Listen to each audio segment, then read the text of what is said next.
Assalamualaikum warahmatullahi wabarakatuh. Perkenalkan, saya Luciana Ariturwadani, NIM 221221110, kelas 2C, Prodi Bimbingan dan Konseling Islam, Fakultas Usuluddin dan Dakwah UIN Raden Mas Said, Surakarta. Baik, video ini dibuat untuk memenuhi tugas ujian akhir semester yang diampu oleh Ibu Khalifatul Hasanah dengan mata kuliah Ulumul Hadis. Di sini saya akan membahas mengenai ilmu al-jahr wal ta'dil yang meliputi mengenai pengertian, kegunaan, dan syarat-syaratnya. Baik, saya akan memulai dengan membahas topik yang pertama, yaitu mengenai pengertian dari ilmu al-jahr wal ta'dil. Menurut bahasa, al-jahr artinya cacat.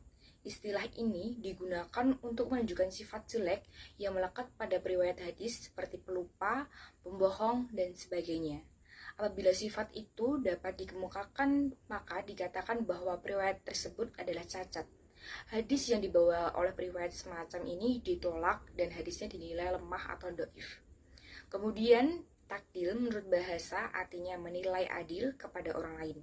Istilah ini digunakan untuk menunjukkan sifat baik yang melekat pada periwayat seperti kuat hafalan, terpercaya, cermat, dan sebagainya.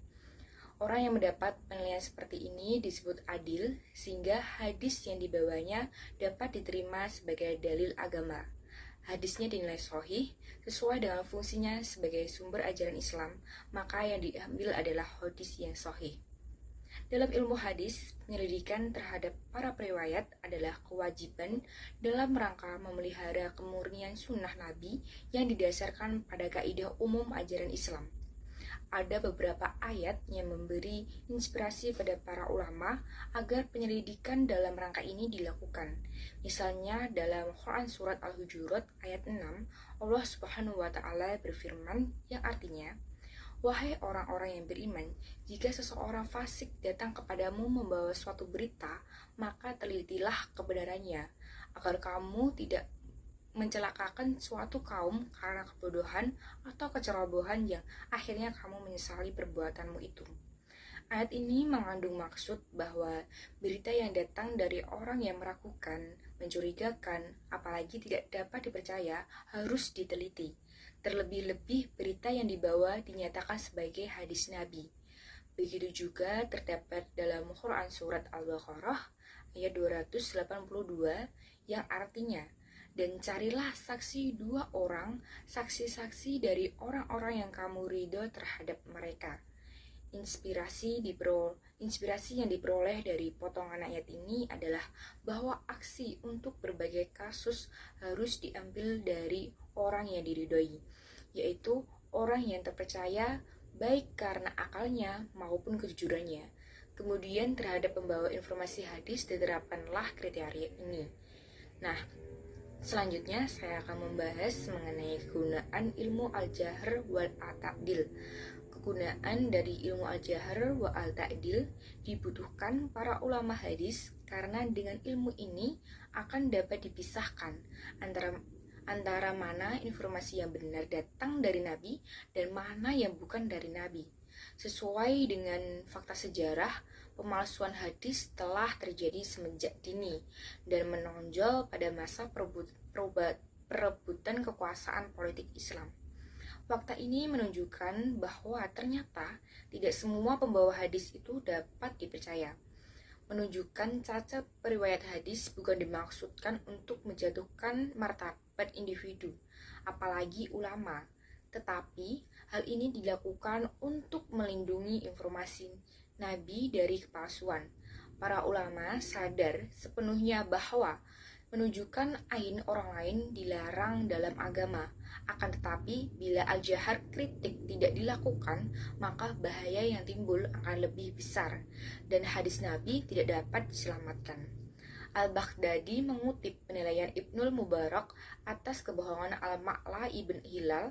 Kemudian seorang sufi menegurnya, "Hai Abu Abdirrahman, mengapa engkau berbuat gibah atau dengan memperlihatkan aib orang lain?"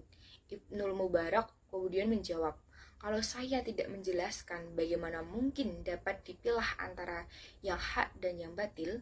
Namun, demikian peneguran seperti itu tentu menggunakan cara yang baik. Perlu ulama juga menunjukkan tata krama dalam menunjukkan cacat periwayat. Misalnya bila dengan sebuah ungkapan target menunjukkan cacat itu sudah terpenuhi, mereka tidak akan membuka cacat-cacat yang lainnya kendati mereka mengetahuinya. Terakhir, saya akan membahas mengenai syarat-syaratnya. Syarat-syarat ilmu al-jahr wa al-ta'dil, ada dua macam syarat dalam melakukan jahr wa al-ta'dil, yaitu syarat ulama yang menjaharkan wa al-ta'dil dan syarat diterimanya jahir wa al-ta'dil. Adapun syarat yang menjahar buat takdir sebagai berikut. Yang pertama yaitu berilmu, bertakwa, warak, dan jujur. Yang kedua yaitu mengetahui sebab-sebab jahar wa ta'dil. Ketiga, mengetahui penggunaan lafal dan ungkapan bahasa Arab. Keempat, penilaian jahar wa ta'dil dari setiap orang yang baik, laki-laki maupun perempuan, merdeka maupun budak, semua diterima. Yang terakhir yaitu penilaian jahar wa ta'dil dari setiap orang dapat dipadakan selama ia memenuhi syarat sebagai penilai. Adapun syarat yang diterimanya jahr wa ta'dil sebagai berikut. Yang pertama yaitu jahr tidak dapat diterima kecuali dijelaskan sebab-sebabnya. Yang kedua, penilaian jahr secara umum tanpa menjelaskan sebab-sebabnya terhadap riwayat yang sama sekali tidak ada mentakdilnya dapat diterima. Tiga, jahr harus terlepas dari berbagai hal yang menghalangi penerimanya. Mungkin cukup sekian materi yang saya sampaikan mengenai al-jahr wa al-ta'dil. Selanjutnya saya akan memaparkan salah satu hadis mengenai kepribadian. Nabi SAW bersabda, tidak ada sesuatu yang lebih berat dalam timbangan seorang mukmin kelak pada hari kiamat daripada akhlak yang baik. Sesungguhnya Allah amatlah murka terhadap seseorang yang kecil lagi mengucapkan ucapan yang jelek. Dari hadis riwayat At-Tirmidzi, dan ini sudah dinyatakan sahih. Nah, jika hadis tersebut disangkut pautkan dengan materi bimbingan dan konseling, maka bisa disimpulkan bahwa seorang konselor haruslah memiliki akhlak yang baik. Berakhlak mulia dalam ajaran Islam adalah orang yang dipujikan Allah dan ditinggikan derajatnya, orang yang sukses, sehat, dan bahagia hidupnya. Setiap pribadi semestinya memiliki akhlak yang mulia, para pendidik dan konselor khususnya. Juga demikian, agar ia lebih bijaksana dalam menjabarkan nilai-nilainya ke dalam program-program untuk dituangkan dalam rencana-rencana pembangunan manusia seutuhnya. Sedangkan yang berhubungan dengan sifat, adab, dan akhlak konselor dapat pula dikemukakan sebagai berikut. Yang pertama, konselor haruslah memiliki pengetahuan dan pengalaman tentang bimbingan dan konseling dalam arti bahwa konselor muslim tidak memberikan pelayanan kecuali dalam perkara yang ia tahu dan mempunyai pengalaman tentang orang yang diberi pelayanan tersebut. Nah, kedua, memiliki sifat warak dalam pengalaman ilmunya, artinya mampu menahan dan mencegah dirinya dari menyalahi apa yang ia ketahui. Yang ketiga yaitu bersifat menciptakan kemaslahatan dan menjauhkan kemudaratan, karena tujuan dari pelayanan bimbingan konseling adalah demikian. Keempat, memiliki sifat amanah, dalam arti konselor harus bersifat jujur dalam perkataan dan perbuatan supaya orang percaya kepadanya, termasuk juga dalam hal ini menepati waktu, berbaik sangka, menjaga rahasia, dan sebagainya. Yang kelima yaitu memiliki akhlak yang baik dan mulia, sehingga akhlak dan kepribadian yang mulia itu bisa menjadi rahmat dan obat bagi klien seperti sifat simpati, empati, kasih sayang, senyum, sabar, manis, kesungguhan, dan kebaikan hati. Yang keenam yaitu memiliki niat yang ikhlas dan motivasi yang tinggi dalam melaksanakan bimbingan konseling tersebut. Yang ketujuh yaitu memiliki sifat yang istiqomah dalam arti menaati Allah dalam perkara dan perbuatan mengikuti istilah syariat Islam serta tetap berlaku taat kepada Allah atas apa yang dilarang dan diperintah dalam praktek bimbingan dan konseling. Ini berarti kerja konselor itu amar ma'ruf nahi mungkar dan takut kepada Allah. Yang terakhir yaitu memiliki sifat halus dan lemah lembut dalam arti sifat muka yang berseri-seri dan mudah berkomunikasi dalam pelayanan BK. Pendapat para ulama tentang kepribadian seorang konselor, Ibnu al-Mukhaffa misalnya menasehatkan bahwa siapa ingin menjadi imam yang tegak jiwanya sebagai imam agama dalam masyarakat, maka hendaklah ia mulai lebih dulu mendidik dirinya sendiri dan meluruskan dirinya dengan tingkah lakunya, dalam berpendapat serta dalam bertutur kata.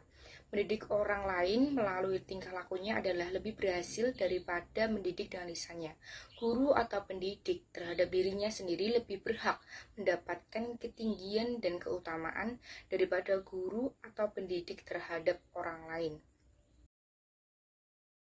Nah, itu dia pemaparan materi dari saya guna memenuhi tugas ujian akhir semester mata kuliah Ulumul Hadis. Sekian dari saya, mohon maaf apabila terdapat kesalahan kata maupun kesalahan dalam menjelaskan materi. Wabillahi taufiq wal hidayah. Wassalamualaikum warahmatullahi wabarakatuh.